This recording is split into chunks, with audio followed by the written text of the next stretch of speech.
Hey everyone, in this video we're going to be taking a look at something called linear regression equations. And this is something that was mentioned in the prior lesson when you guys talked about correlation coefficients. And actually the process of getting that linear regression equation is going to be very similar to what we did on your TI-84 calculator. So let's go ahead and dive in. A linear regression equation is basically just an equation that relates two variables, and it allows us to make predictions about other values that wouldn't necessarily be contained in our table here. So you can think of it as just kind of like writing the equation of a line back in like Algebra 1, except there's a little bit different way we go about doing it, and your calculator actually does all the work for you. So a linear regression equation is basically an equation that just looks kind of like this: y equals ax plus b. So very similar to mx plus b, except we just use an a instead of an m.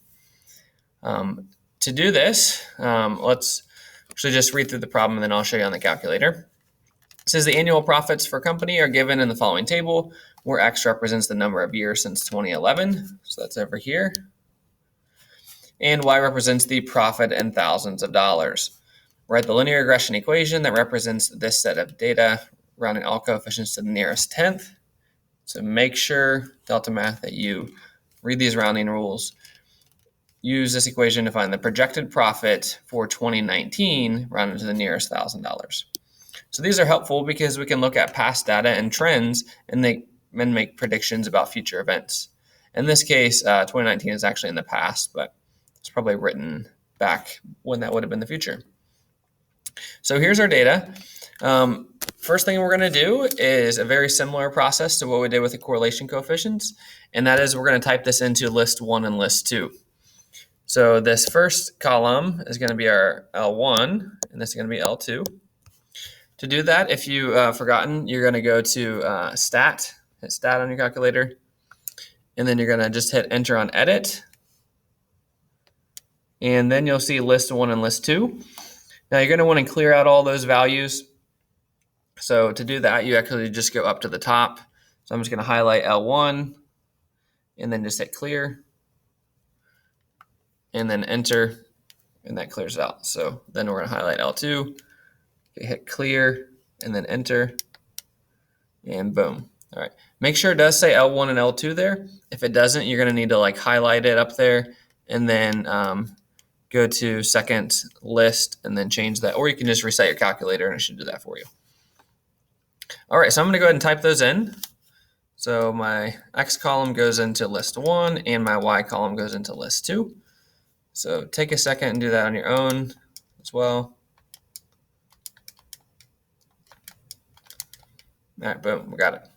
Okay, so that's what we've got. The next thing we're going to do is just like when we did the correlation coefficient, we're just going to hit stat, and we're going to go over to calc, and then down there you'll see linreg. That just stands for linear regression.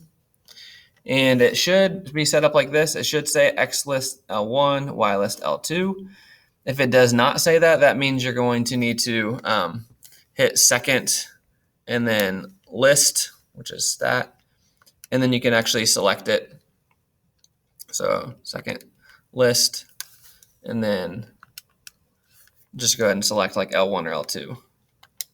So mine's there, L1 and L2. Don't worry about the other stuff. That should just be empty. And then we're just going to go down to calculate and hit enter. And you'll see we get y equals ax plus b, it says, and it gives us an x, or sorry, it gives an a, a b. It also gives you that r squared and r. We're not going to need that for this specific video, but that is there as well. Yours might not have it if you didn't change the diagnostic, and that's fine if it doesn't have that. So we need to know the a and the b. Now this says round to the nearest tenth. Okay, so that's the first decimal place. So when I write out my equation, it's going to be y equals a is 11.7, so 11.7x, plus b is 59.1. So that's it, ax plus b. So you're just going to write y equals ax plus b. Write it out like that. Make sure you round correctly. And that's going to be the first thing that we type in, a regression equation. Make sure you also type in that y equals, or else I believe you will get it wrong. Okay, and now the next thing we have to do is make a prediction. So we're going to use this equation. It says, using this equation to find the projected profit, thousands of dollars, for the year 2019. So year 2019. In this first set of problems, we're always going to be given an x. We're given it a year, so we're given an x, which means we're going to replace the x with whatever year we're given. Now, we don't actually plug in 2019 because, remember, these are years since 2019. So years since 2019 would be 8 years, right? Because it's 2019 minus 2011, that would be 8. So we actually want to predict what it's going to be when this is 8, this number of years since 2019. So all we do then is just replace x with 8. So y equals 11.78 plus 59.1. So we're just going to plug that in, 11.7 parenthesis 8 close parenthesis plus 59.1. And we get 152.7 says to the nearest $1,000. So this is in thousands. So the nearest $1,000 just means the nearest whole number. So that's going to be 153. Nearest whole number there. So 153,000. We would expect 8 years later to have profit of 153,000. Okay. And make sure it makes sense. If you can see, this is kind of going up each year, right? Increasing each year. It did go down 1 year, but then the general trend is increasing. So 153 seems reasonable. 3 years after this, 5. It's not some crazy number. So that seems good. And so we're going to type in $153,000. And actually, before I hit enter, I want to show you one other thing. And that is how to do this using the stats calculator. So this is actually even faster. You can do this if you want to. If you don't want to use your TI calculator, I would prefer you use your TI just because it transfers to other programs. But anyhow, you can do this with the Delta Math calculator. You're just going to hit copy values, and then you're going to open your statistics calculator. And then you're going to paste values. You'll see it should just be on the list. Paste it, and it pastes it into L1 and L2. So it does all that for you. You're then going to click on the drop-down box and click on the calc menu, which is the same calc menu supposedly as you have your calculator. And then you just click on Lin Reg. Doesn't matter if diagnostic is on or off. That's if you're looking for R. So we're just going to calculate. And there you get the same numbers that we got. 11, so it would be 11.7 x plus 59.1 when we round to the nearest tenth. So that's actually even faster, but choose just however you want to do that. Let's go ahead and submit. There we go. Okay, let's do another quick one here. I won't go into as in depth. First thing I'm going to do is just go ahead and type these into my list. So edit. I'm going to clear those values just to make sure I get them. So cleared them out, and then I got 0, 1, 2, 3, and then clear L2. Remember, you get clear and then enter, and type these in.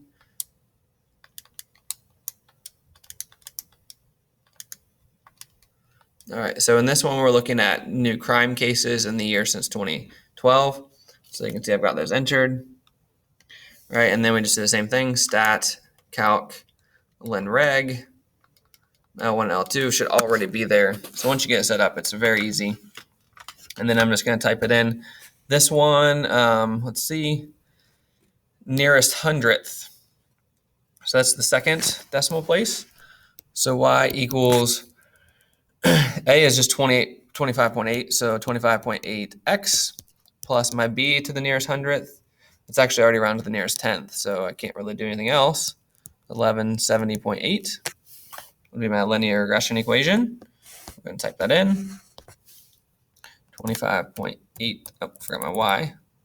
Y equals 25.8x plus 1170.8. And again, you could also just do copy values for calculator, or you could just do this double check. So click that, open stats calculator, paste values, drop down the calc menu, Lin Reg, and make sure it's the same numbers we got. 25.8, yep, we're good. Flip back. So then the other thing we need to do is find the final answer, which it says the number of years let's see. Which calendar year? Oh, sorry. Actually, this is the other problem type, which I was going to show you next. So this one is going to be estimating the calendar year. That's fine. With the number of new cases would reach 1329. So in this one, it gives you a case value. So this is going to be the second set of problem type, where it gives you y, and you got to find for x. So this is second set of problems. Everything is the same up to this point. Just instead of plugging in this for x, we don't plug in for x. And you can obviously see that if you plug it in for x, you're going to get a massive number. This is a y value, new cases, 1329. So what we want to do instead is replace y with that. So 1329 equals 25.8x plus 1170.8. And you're going to have to do a bit of algebra here. You got to solve for x. This is an algebra 1 equation. We just solve for x.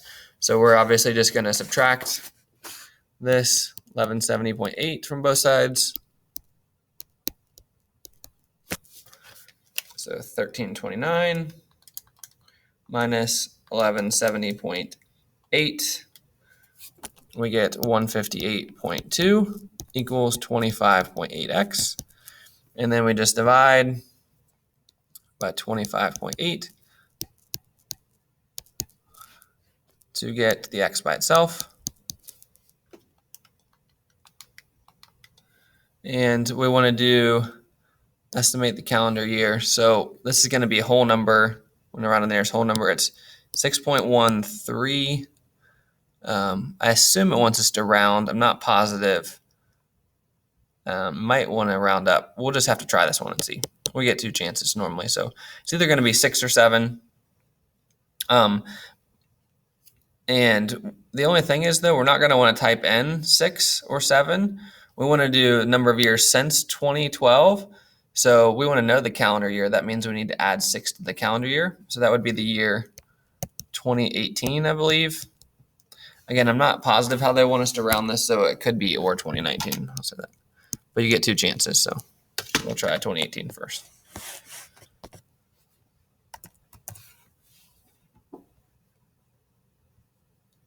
All right, that works. Okay. So just do your same rounding to the nearest whole number. There we go. That's probably going to be the hardest part for you is when it gives you a y value in the second set of problems, and you got to solve for x. That might be the hardest part. Just doing some algebra. All right, and they show you all kinds of stuff there. So let's do one more. Let's do the same where we're solving for x here, because I think that's going to be the harder one. Remember the first one I did, you just plugging in x. This one, they're giving you a y, and you got to solve for x. So everything up to that point is the same. It's just how you solve it at the end. Just pay attention. Again, this is for the second problem set, I believe. Yeah. All right. So let's go ahead and get our linear regression equation. Just to save a little time, I'm going to just go ahead and do it on the stats calculator. Copy. And then paste. Calc menu. Len reg. I'm going to jot this down real quick on another sheet because I will lose it when I change pages.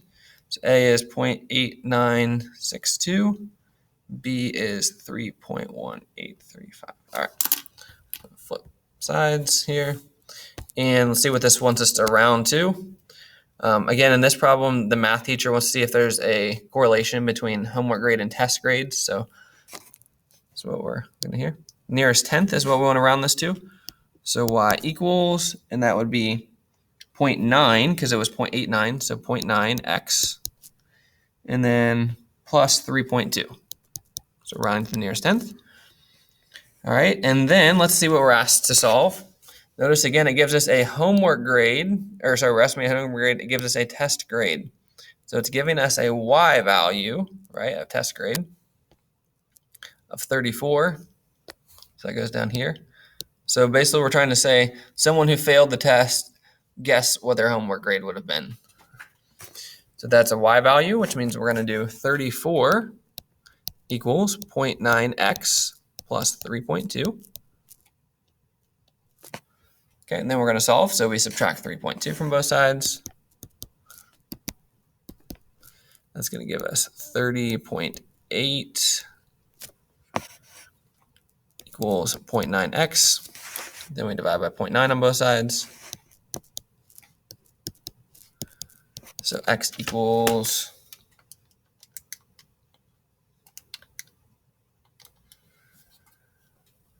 34.2, and it says nearest integer, so we'll say 34.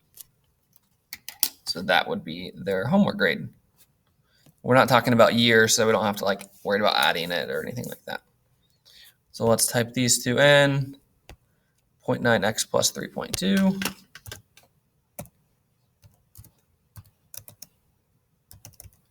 And we said a 34, so not good. All right, and there we have it. So 2 types of problems. Your setup, again, will have, sorry about that, 2 types of problems. The first 4 will have ones where you're going to plug in x, so you're just going to substitute it in and it'll get a y value. And then the next 4 set of problems, it's going to give you a y value. You have to set it equal and then solve for x. So easier ones are first, harder ones are second. All right, let me know if you are struggling with that, and good luck.